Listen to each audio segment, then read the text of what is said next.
Global Typhoon, Chairman TV. Weather update. Helping homeless people. Please subscribe.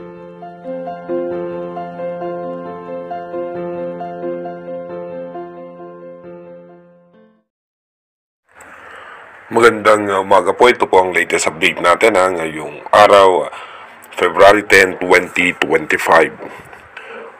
Patuloy pa rin pong umiiral sa ating bansa yung Northeast Monsoon o yung amihan dito nga po sa buong Luzon, including Metro Manila. At saan naman natin yung shear line ay magdudulot naman po yan ng pagulan dito nga po sa may parte ng Bicol Region, Eastern Visayas, at yung easterlies naman ay apektado po yung parte ng Mindanao. Meron nga po tayong dalawang low pressure area ayon sa European Center. Yung isa nga po ay nasa labas ng ating Philippine Area of Responsibility dito nga po sa may western section ng Palawan. Yung extension ng kanyang kaulapan ay magpapaulam nga po yan sa may parte ng Palawan. Pero ito po ay mababa naman ang tsansa na pumasok sa ating bansa. Habang meron pang isang low pressure area na nasa labas pa ng Philippine Area of Responsibility. At ito naman ay mababa rin po ang tsansa na maging isang ganap na bagyo. Yung pinaka-extension ng kaulapan yan ay posible naman magdulot ng pagulan sa may eastern section ng Mindanao. Dumako na nga po tayo sa ating advanced weather forecast. Dito nga po sa ating advanced weather forecast, bukas nga po, February 11, expected na nga po natin mataas ang tsansa ng pagulan. Dito nga po sa may parte ng Central Luzon dahil aangat nga po yung shear line at pati po Metro Manila mataas ang posibilidad ng pagulan. By February 12, yung Northern Luzon naman po ang makakaranas ng mga mahina at katamtamang pagulan, habang yung easterlies naman ay sa parte ng Mindanao. Patuloy nga po dahan-dahan hihina dyan yung ating amihan. At pagdating naman po ng February 13, maayos at maganda lagay ng panahon maliban lamang nga po sa eastern section ng ating bansa. Pagdating po ng February 14, mapapansin nga po natin malinis ang kaulapan at wala naman po tayo nakikitang posibleng banta ng malalakas na pagulan sa ating bansa. Pero pagdating po ng February 15, ganun pa rin po, makikita natin malinis pa rin po yung ating kaulapan at wala tayong nakikitang posibleng banta ng malalakas na pagulan.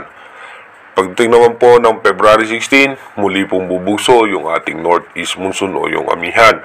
Expected nga po natin, nagkakaroon ng mga mahina at katamtamang pagulan sa extreme northern Luzon. By February 17, dahan-dahan lalakas muli ang amihan at magkakaroon muli ng shear line na magpapaulan naman sa eastern section ng Northern Luzon and Central Luzon. Pagdating po ng February 18, expected natin maulan dito sa may parte ng Aurora at sa eastern section ng Visayas. Pagdating naman po ng February 19, asahan nga po natin sa may parte ng Isabela, Tuguegarao, Apari, Cagayan ay posibleng mataas ang tsansa ng pag-ulan. Pagdating naman po ng February 20, so asahan natin may mga pag-ulan pa rin po sa may parte ng Northern Luzon at mahina at katamtamang pag-ulan sa Eastern Visayas at northeastern portion ng Mindanao. By February 21, eastern section ng Bicol Region at ng Northern Luzon, Central Luzon ay mataas ang tsansa ng pagulan. Pagdating naman po ng February 22, yung shear line po magpapaulan yan sa Bicol Region, sa Visayas, Mindoro Provinces, Palawan, Metro Manila at kasama rin po ang ilang bahagi ng Central Luzon. By February 23, bababa pa ng bahagya yung shear line dahil lalakas yung amihan. Asahan natin magkakaroon ng mga pagulan sa may parte ng Visayas.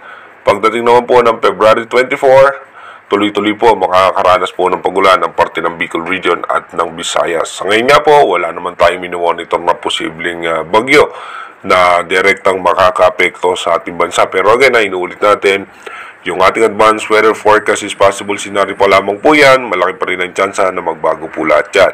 Kaya manatili tayong tumutok sa ating advanced weather forecast para malaman natin yung mga posibleng sama ng panahon na makaka-apekto sa ating bansa. Mag-iingat po tayo palagi. God bless po sa ating lahat.